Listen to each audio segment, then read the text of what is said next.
Hello, and welcome. Elves. Elves are taking over anime. Why, just this season alone, there are several noteworthy elves, ranging from girl boss to girl failure that we can all love. And that makes perfect sense, as just about everyone loves elves. Mostly everyone loves elves. Elves, after all, are as essential to fantasy as giant trees in the middle of the map, and the king marrying a woman half his age. So I thought it would be fun to go over some anime that feature our favorite fantasy race, goblins. I mean elves, we're just talking about elves, let's move on. Delicious in Dungeon is the first anime I'll talk about here because originally this was a video about just this anime. But seeing how much the people are enjoying elves this time of the year, I decided to jump on the elf train while it's still burning coal. Now, on the surface, this may just seem like another dumb fantasy anime, but the further you dive into it, the more you realize how brilliant it actually is. The main characters begin their journey at the end of the dungeon and encounter a monstrous red dragon, and then they all lose. With Fallon, the main character Laios' sister, being eaten. Naturally, the group all wants to rescue her before she's fully digested, but they encounter one small problem. They have no money. No big deal, because why don't we just traverse a dungeon living off the land? And by that, I mean eating the monsters. Which is where Senshi, the dwarf, comes into play, as this guy is rather eccentric and seems to only like eating monsters. Yeah, what you thought would be a typical fantasy dungeon crawling anime turns out to be a cooking anime in disguise. And I have to say, I really love how Trigger presents all the feasts they're able to come up with. In fact, I'm pretty upset that we aren't cooking monsters in the real world. What do you mean Texas Roadhouse doesn't offer basilisk? But that's where the brilliance of this anime truly shines. I wasn't fully on board until episode 3, where the party cooks living armor, and they're able to do so because most other fantasy stories would just say they're enchanted suits of armor because some eccentric wizard cast a powerful sorcery on them, and call it a day. Here, though, they're infested with parasites that chain themselves together to hide within metal plating. So they don't eat the armor, but rather the parasites that were growing within it. I love this approach to world building where every monster feels like it's part of a thriving ecosystem. But don't get me wrong though, as there's still magic involved, especially with the resident elf of the party, Marcel, who is a bit put off by the whole eating monsters thing, but wants to trek through the dungeon either way to save her best friend. Now, Marcel is a fun elf, sure, in a lesser anime her constant negative outlook on their situation would get annoying real quick, but she comes around to it eventually, including in a more recent episode where she says she'll just devour an entire water elemental herself in order to regain mana.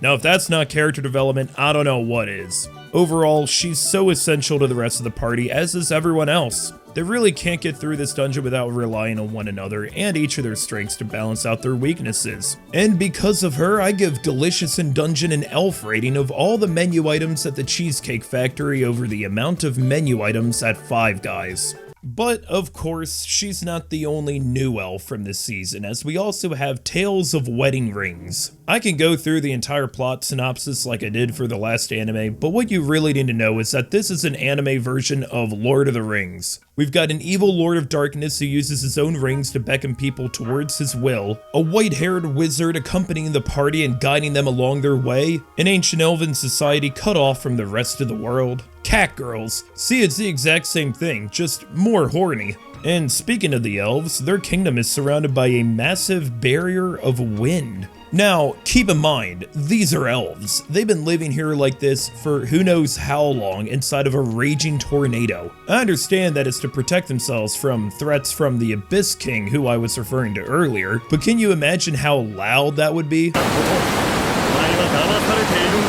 Ah yes, the ancient elven kingdom of tinnitus. I wouldn't be surprised if the majority of the population were just shut-ins, like the main elf of this story, Nephrides, whose name comes from the ancient elven word for kidney inflammation. She makes a strong contribution to the ever-growing trend of lovable girl failures. She's afraid of the world around her, but good old Sato uses his main character energy to help her out of her shell, and then they get married. Good lord, it's been 2 episodes since we met her. But that's part of the plot because Sato, being the isekai protag he is, has stumbled into becoming the ring king of this world, and he needs to wed each of the ring princesses to attain all 5 rings in order to defeat the Abyss King. Yeah, this is some isekai harem trash, but I'm a raccoon. And we have an actual reason for the main character to have a harem. Plus, he's a great guy, and his first wife is his childhood friend, and how often do they win in anime? But to me, as fun as Nephrides is as an elf, the real star of the show is Mars, who was originally supposed to be the Ring King, but when this rando shows up from another world and the princess who is about to marry him chooses Sato instead, Mars's immediate reaction is to stand by his side as his best friend and journey together. He's constantly giving him the boost he needs, working diligently as an ally and a wingman. Man, couldn't Mars just be added to Sato's harem too? I love Mars so much, I'm going to retroactively add him to the thumbnail of this video. And I know I haven't talked much about Nephrides here, but after her character arc, she isn't as prominent in the story so far. She mainly just keeps hiding in the corner, having a cold pint and waiting for this whole thing to blow over. All in all, I'm really enjoying this show despite its flaws, so I'd have to give Tales of Wedding Rings an elf rating of 4 out of 5, because as of the most recent episode, that's how many rings Sato has collected.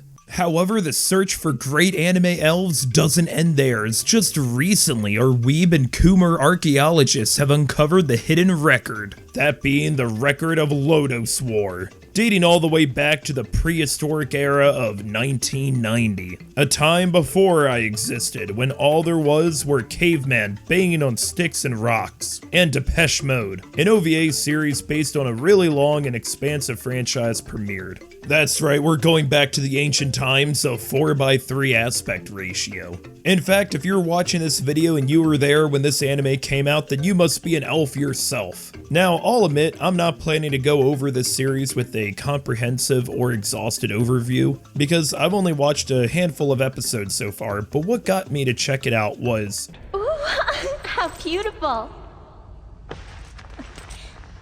Does it suit me?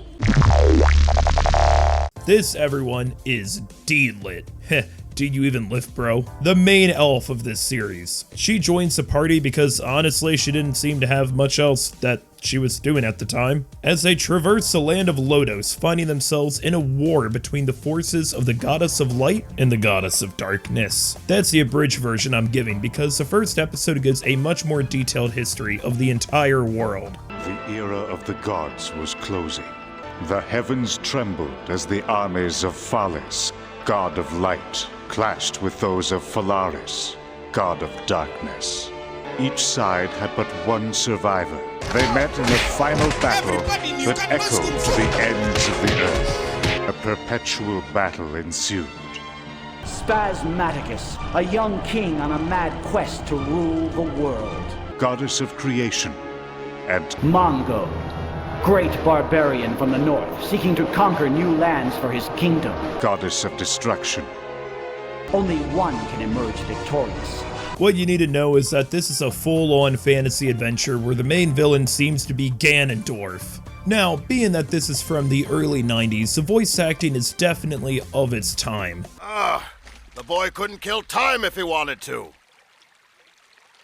And this isn't going to have the most stellar animation every moment, but I'm okay with that because for one, it still knows when to throw some real Sakuga at you, and also because I'm in love with how this anime looks. I don't actually know much about how anime is made, but you can tell that everything here is hand-drawn, and I love how the world gives off this mysterious and gloomy atmosphere with the deep shadows, the attention to detail in the characters, how fierce the monsters look. I think the animators created the backgrounds first and then animated the characters on top, but once again, I'm not an expert. I just really like how everything looks here. This grittier and almost cartoony way that everything appears is the kind of fantasy that I love attaching myself to, and Record of Lodoss War just sticks it in that department, which is helped out immensely by D-Lit. Everyone in this world is so serious, but she constantly has this infectious positive outlook on things, and when she smiles, I can feel my life expectancy increase in real time.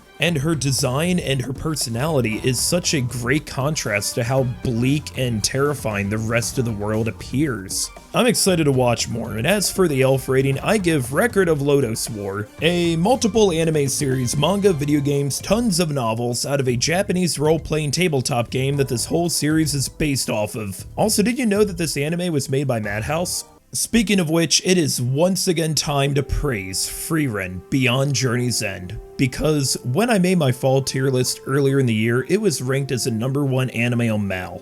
And now that it's been a while, it's still there. Not that databases driven by user score are the end-all be-all of anime discourse, but I think this is worth bringing up. Is Frieren the greatest anime ever? Well, I'm not the one to answer that because this is a video about elves, and I am inclined to believe that Frieren is easily in the discussion for best elf in all of anime. There's something that the previous 3 elves all had in common, and that was that they're not the main character of their story. Here though, the anime is named Frieren, and really elves in general aren't the main characters of most fantasy anime in the first place. At this point, whenever we see elves, there's generally 3 things we already know. They got pointy ears, they're from forests, and they live forever.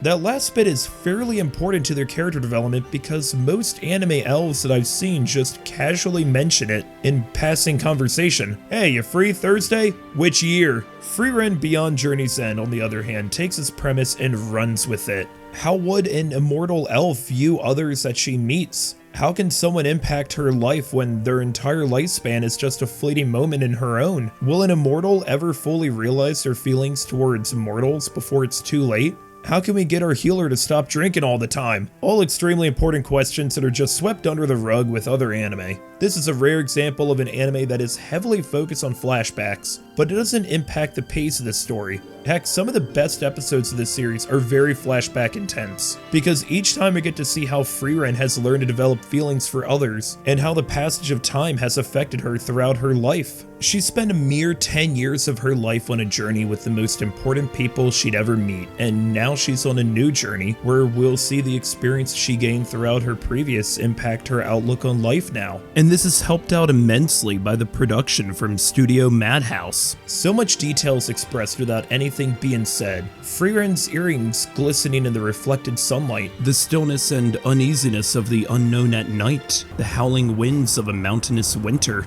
and focusing on Fern's big ass. This isn't the only anime to grapple with themes of immortality, but it is my favorite, and one that knows when to spin you for a whirlwind of emotions. That isn't to say that this isn't humorous. In a recent episode, good old Denkin here, another fellow mage, showed why it's important to balance your stats wisely, as it costs no mana to cast Fist. But as things stand now, I'm glad that Frieren is doing as well as it has been, and I'm looking forward to how this impacts more elf anime in the future, as it brings us one step closer to finding the perfect anime.